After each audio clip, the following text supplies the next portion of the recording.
welcome to the Metaverse Insiders interview series. My name is Josh, and in today's episode, we speak to the Global Director of Innovation at Magnopus, Solomon Rogers.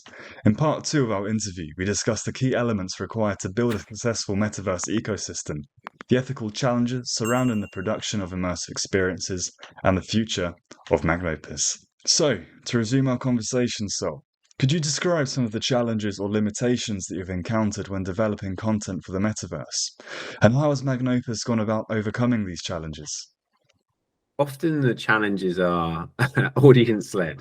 So when you think about creating content within the space, the industry, the business of content creation requires there to be an audience of a certain size to allow you to kind of create in that space. And then also the platforms themselves need to exist. I'll touch on two. One was within the Expo project, none of the technology we needed to do the work existed. So we had to, so when we were looking at localizing augmented reality, the only things that existed were a very early development of the Google Cloud Anchor system. And so we had to develop our own technology stack to integrate with that, but also to interact with multiplayer games, to bring these worlds together so we could actually create the content. So before we could even tell a story, we had to build the technology to be able to do it. It's like needing to build your own car before you could get to the local shops. Like, I just want to go there. No, well, you have to build the car first. And so there was a really big challenge about trying to get over all that. That technology stack, though, we call Connected Spaces. It won the Times Innovation Award 2022. We're really proud of. And we're looking at how other people and other studios will be able to use that technology over time. And we have hopes and desires that one day we might even open source it for the world. The other side of it was when we were working with Jon Favreau. He was looking to produce The Lion King. This was, a linear film, visual effects, but it was 100% CGI. And he really wanted to bring his talent, his incredible wealth of talent, to be able to create a CGI movie instead of just being run by people on computers. He wanted his DOP, his cinematographers, everybody else to be able to work within the space. So we created a system that allowed him to put on a headset, his cinematographer, his DOP, and everybody else, and then for them to stand on Pride Rock, be in the set and on the location, and shoot the movie inside a video game, basically. The game was called Making a Movie, called Lion King. And that allowed them to play the part, but just use their own skills, how they move, how they operate, how they move cameras, how they frame things up.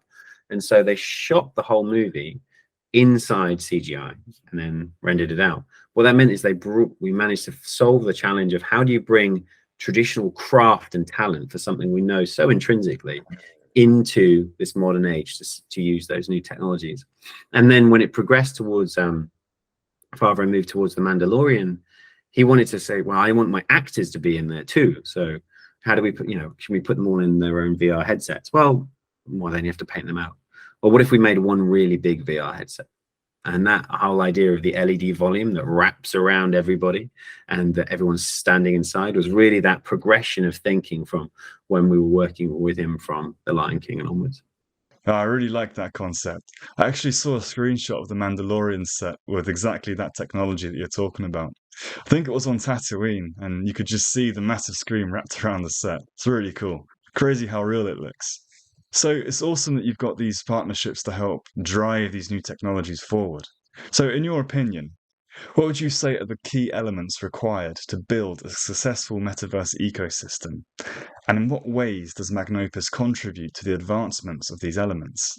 So the core infrastructure of the ability to communicate through data needs to be solved. We have some glimpses of it with good 5G connectivity and with fiber to homes and everything else. So we need to change how people can connect. And once we've gotten the connection, then it's what data are we sending between people?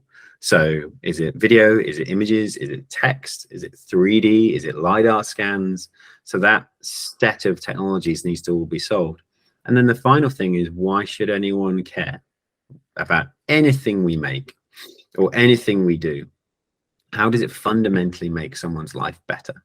And life better could be happier. It could be more efficiently running their logistics of their company. It could be seeing their granddad via holograms, and so he can visit and go for a walk with them. It could be any number of things. But if you really break down everything that a business does and a company like Magnopus does, if you can just answer why does this make someone's life better, or why should anyone care about this thing, then you've got it. The technology will come after the fact, because we now need to solve that person's life and do it in this way. And so there's a really interesting push and pull between it. Often technology exists and no one knows why.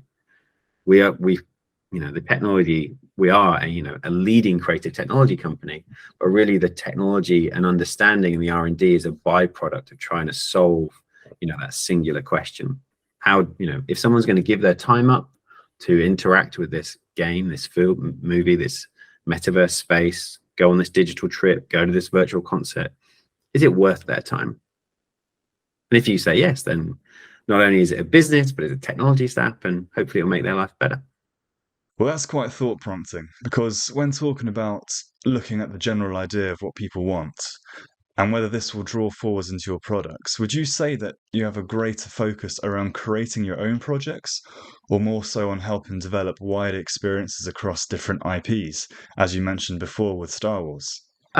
We found a really good sweet spot of being very useful. And so very useful to people trying to solve hard challenges in the film world, in the games world, in the metaverse space, technology, you name it. We can help people reframe and refactor and hopefully achieve what they're trying to do as a business, or as or trying to reach a new audience, and anything else.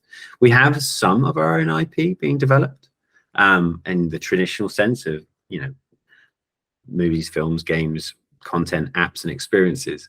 But really our core IP is in the technologies that enable us to do our work better and help our clients and our partners and our friends make the things that they want to create.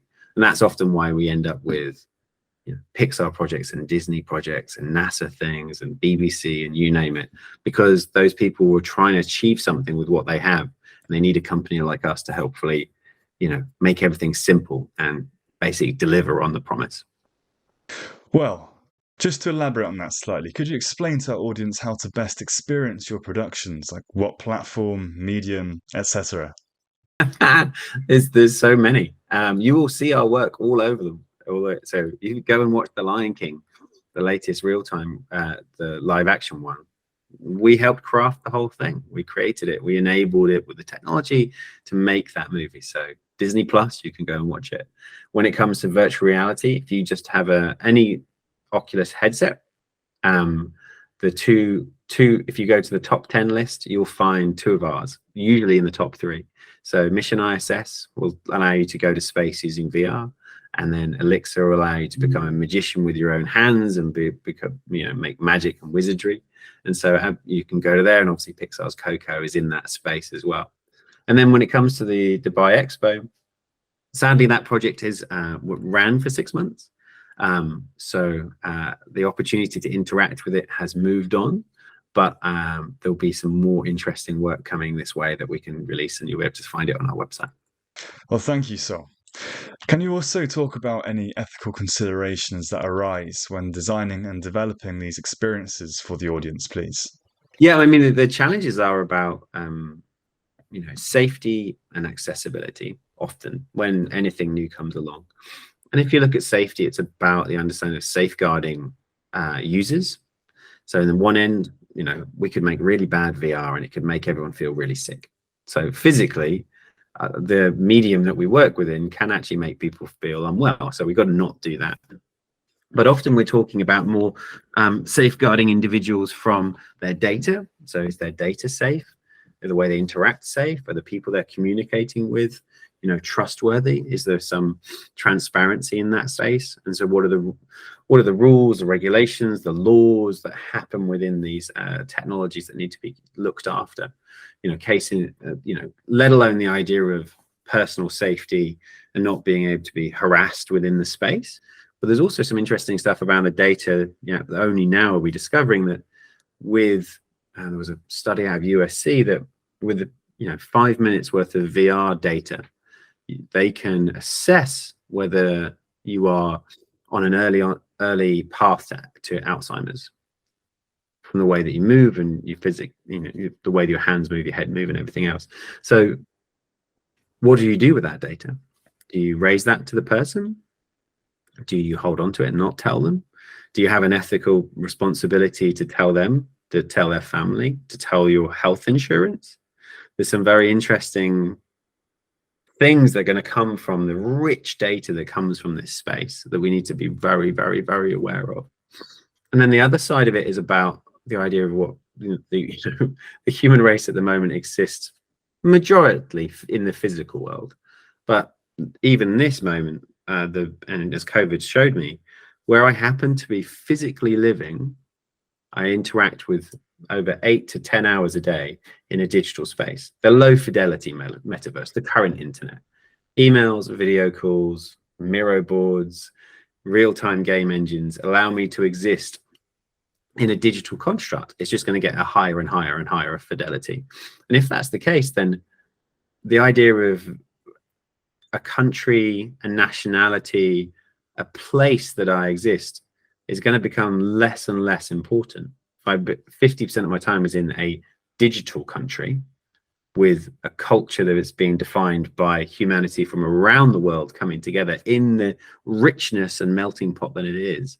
I'm not sure that our current understanding of what we understand as a country is going to be able to exist in the same way. It has to evolve. It already is evolved, but politics, geopolitics, metaverse politics, humanity as a digital construct, I think is a really, really interesting thing, which is just coming through like a wave. And I'm not sure enough people are asking questions like you are. What is the ethics, the values, the importance, the accessibility, the safety in this space?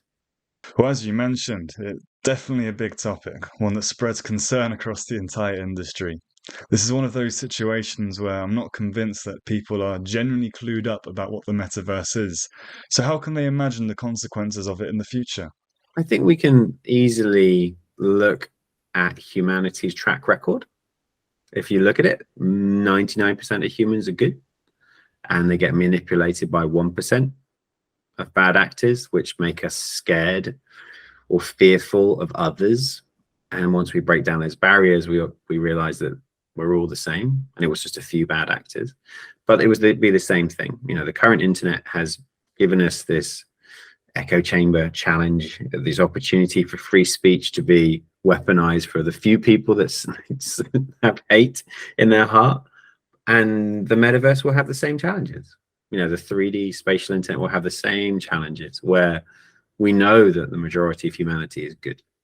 How do we make sure that we keep an eye out for the few that aren't, or, you know, help them not to be bad in the first place? 100%. That's definitely one of the major challenges that we currently face. So, the metaverse is evolving every day as we speak, with people like yourself having quite a high influence on how we can experience it. How would you say that Magnopus is positioning itself for the future of the metaverse? And what projects do you have on the way which will potentially reshape or help shape the metaverse as we see it today? We are continuing on our path of trying to partner with the world's, you know, greatest storytellers and help them tell their stories in different ways. You know, we're still this creative technology R&D content focused studio in this space. One of the big things we're positioning ourselves in is we're realizing that there are still lots of platforms and walled gardens being created, where if you wanted to experience something, you had to become a Fortnite user, or if you wanted to do another one, you had to have a Meta Quest headset, or you had to have an Unreal one, or anything else. And we think that the open metaverse, the open standards that need to exist to allow our avatar to move between different worlds, for worlds to be able to be accessible on anything in any way that people want to see it, is a real big challenge. So our Connected Spaces platform, we feel, is a democratized tool platform that allows you to create content in any way you want and distribute it anywhere you want and access it in any way you like. So what it really is changing the face of it. Just the same as the internet now, anyone should be able to make a web page, and it should be viewable by anybody else in the world. We need the same thinking to happen for the spatial internet, the 3D internet. And at the moment, we haven't got that solved yet. There's a lot of people doing early land grabs, and we think our technology is a new fabric to allow us to glue all these things together. So we're going to continue on that direction, and we really hope, you know, at some point in the near future, to be able to open source that technology to let the world use it for themselves. Fantastic, Sol. That's great to hear. So, before we wrap up our conversation, is there anything else that you would like to add or let our audience know? Um, Mainly that, within this space, as it's, we all go through this hype cycle together of every wave of the new technologies, and all of them in building towards allowing us to learn and create metaverse content, metaverse worlds, metaverse useful, whatever they may be. And so I feel that we just need to continue on that path together, have some optimism, some hope that humanity will thrive within these new spaces, and really just answer that simple question. Is the thing that we're doing useful? Does it really make humanity's life better? And why should anyone care? And if we can answer that together, I think we're going to be able to make, a better world for all of us. Well, thank you very much, Sol. I look forward to keeping tabs on Magnopus. Well, that wraps up part 2 of our conversation with Sol Rogers, the Global Director of Innovation at Magnopus. Be sure to stay tuned for weekly updates in the industry and content covering all things Metaverse. Follow the Metaverse Insider on Twitter and LinkedIn, and visit metaverseinsider.tech for all our content. Thank you for joining us, and until next time.